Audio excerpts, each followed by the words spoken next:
এরকম যদি কুমড়ো ডগা কচি কচি পাওয়া যায়, খেতে না কি ভালো লাগে।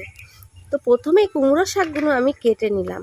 কাটার পরে এবার আমি কিছুটা সবজি নিয়ে নিয়েছি। সবজির মধ্যে আছে আলু, পটল, বেগুন, কাঁচা লঙ্কা, বড়ি। কড়াইতে তেল দিয়ে দিলাম, তেল দিয়ে বড়িটা ভেজে তুলে নিলাম। সেই তেলের মধ্যে পাঁচফোড়ন ফোড়ন দিয়ে দিচ্ছি আলুটা, পটলটা একটু ভেজে দিয়ে দেবো একটু আদা জিরে বাটা, দিয়ে দিচ্ছি নুন হলুদ, ভালো করে একটু কষিয়ে দিয়ে দেবো বেগুনটা দিয়ে একটু নাড়াচাড়া করে কষিয়ে নিলাম। এবারে কিন্তু কেটে রাখা কুমড়ো শাকটা দিয়ে ভালো করে নেড়ে কষিয়ে এবার কিন্তু জল দিয়ে দেবো কুমড়ো শাকটা সিদ্ধ হওয়ার জন্য। বড়ি দিয়ে দিলাম, বড়ি দিয়ে দিচ্ছি চিনি। এবার কিন্তু ঢাকা দিয়ে রান্না করে নেবো কুমড়ো শাকটা।